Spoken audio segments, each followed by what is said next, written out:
And welcome back. Okay, in this tutorial, I want to share with you how to blend two images together seamlessly. So this technique is for situations like this, where I have captured this merry-go-round ride and then separately caught these people.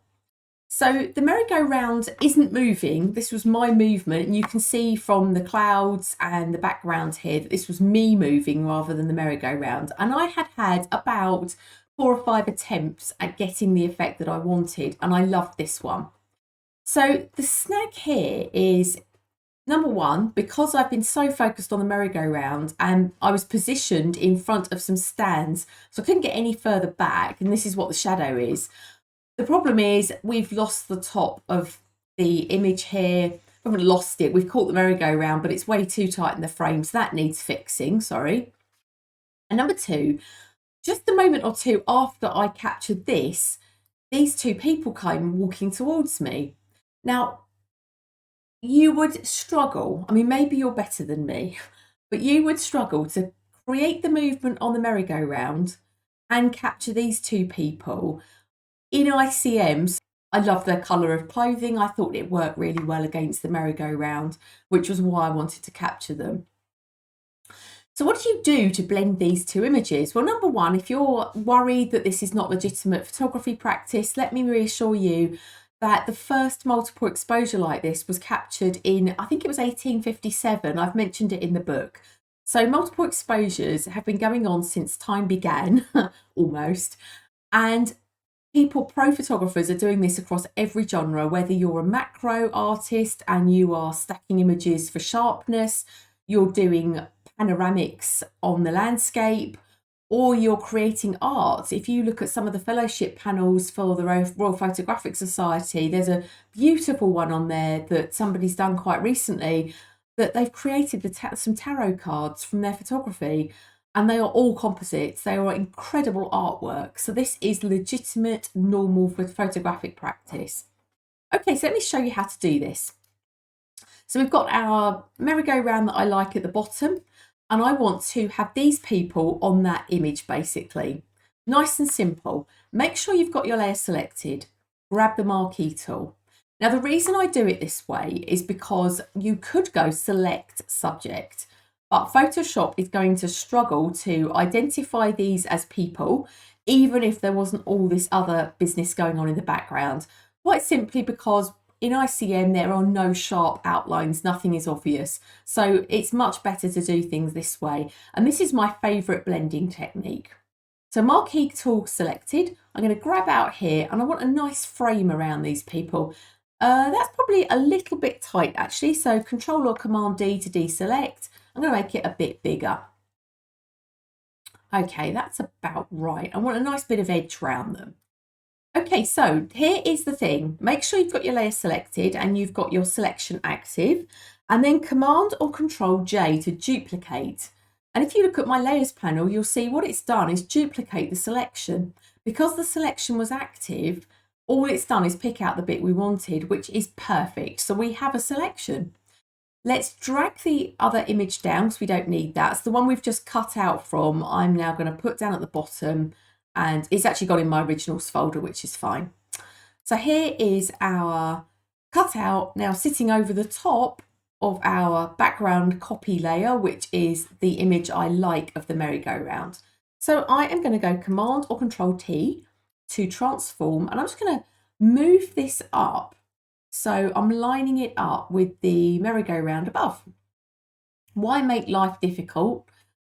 I want it. I mean, it's a real situation, a real scene. It's just two different movements. So why make life difficult for yourself? We've got this pinky background in the behind as well, which we're going to kind of probably blend out a bit, but let's just try and line this up.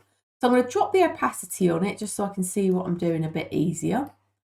And I think that's probably about right. So perfect. Let's bring our opacity back up. Mask it. So I'll click my mask down here, grab the brush tool, which is B for the brush tool. I've got an arty brush selected, but you can use any brush, it doesn't matter.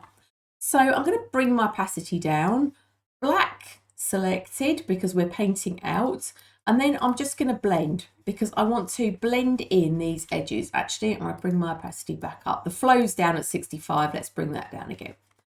And then I'm just going to paint black on the mask. So I'm painting out around the edges. And this is why I wanted a nice wide shape around these people, because I wanted to have plenty of space around them to blend this back in. Come around here and in a bit. So we just blend, blend, blend, and you would never know how that started. Just make sure you haven't got any lines showing through. So I always zoom in really tight at the end and just come in and just make sure that you can't see anywhere that you've left a line. So you can see a bit of a line there. So I think that's probably it. Turn it off. No, actually it's not. It's part of the image. You see a line there. So blending out, I've made my brush a bit smaller by using my square bracket keys on the keyboard. And as you can see, when you get in tight, you can see that line. So let's just come in around these feet as well to blend this back a little bit better into the image behind. Okay. Right, that is good. I'm happy with that.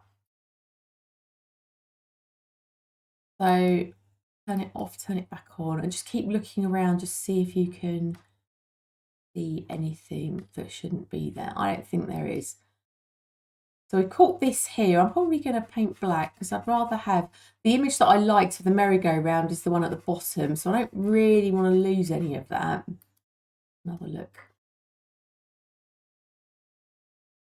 I think that'll do. Scroll back out. Right, that is looking so much better. Okay, so we're getting there. Right, what I would do is I've now got this other sky layer. So this top layer that I've just turned back on, this image has got more sky detail at the top. So I'm just thinking, am I going to use that for more sky? I might. Let's just turn it off at the moment. I'm thinking, let us just create a stamp layer. Quite happy with this. So making sure that the two layers I want included are turned on. We've got the eyeball on. And then to create a stamp layer basically means to create a merged effect, but without merging or flattening the layers. So it's Command, Option, Shift and the letter E if you're on a Mac, or that's Control, Alt, Shift and the letter E on the PC. And there's the stamp. So I'm just going to say stamp layer. So all that is now one image. So it's just created one image out of the two layers underneath, but it hasn't flattened them. They're still there if you want to go back. So what I'm going to do now is on my stamp layer, I'm going to select my crop tool and I'm going to make sure that delete cropped pixels is not selected. So if you've got a tick box in there, turn it off. You don't really ever want to use that. And where it says fill next door, I'm going to say content aware fill. I never ever use generative expand. Just so you're aware, at the moment, at the time that I'm saying this, if you have generative expand or generative fill or anything like that used on your images, you might have a problem if you go to share them on social media. It sometimes flags them up as generated by AI, when of course they haven't been. You've just used AI to do some work. I don't use AI ever, so I turn it off. But just to warn you, at the moment, that might be a problem. So we're on the crop tool, and I am just going to expand this up. I just want to create a bit of negative space, although it's not that negative. It's just too crowded on the top there. So while I'm at it, I'm just going to pull this in from the side because I don't want quite so much detail behind here. Let's just reduce that in as well. So content aware fill is selected. So hopefully it's going to fill in this checkerboard, which is transparency, with content aware. So I'm just going to hit return and see what it does. Give it a moment. It's not done a bad job. That's perfect. So what I'm going to do, I don't quite like so much what it's done. It's given us a bit of colouring that I don't really like so much, because what it's done is duplicate the flag. So let us grab the lasso tool, and I'm going to say I don't really want that. Thank you very much, Photoshop. So I've put a selection around it, and then I'm using my floating panel, the paint bucket, content aware fill. Okay, that's actually made it worse. So I will keep coming in here. The more you do it, Photoshop uses machine learning. So it's going to keep trying and going and working out eventually what it is you're trying to do. So just keep on asking and eventually it kind of works. So that is looking a lot better. So I'm zooming in using Command or Control and the plus and minus buttons on my keyboard. Okay, so there you go. In just a couple of quick and easy steps, I have cut out and blended those people. Totally true, real situation with the merry-go-round, and they were there. One image created the movement on the merry-go-round, and the second one captured the subjects, the people in ICM. And then we've expanded our canvas just to correct where, because of the ICM movement, we've just ended up with the top of that fairground ride a little bit close to the top of the canvas. So that was using the crop tool and using content aware fill. Okay, I hope that's really helpful to you. I will see you in the next tutorial. Bye for now.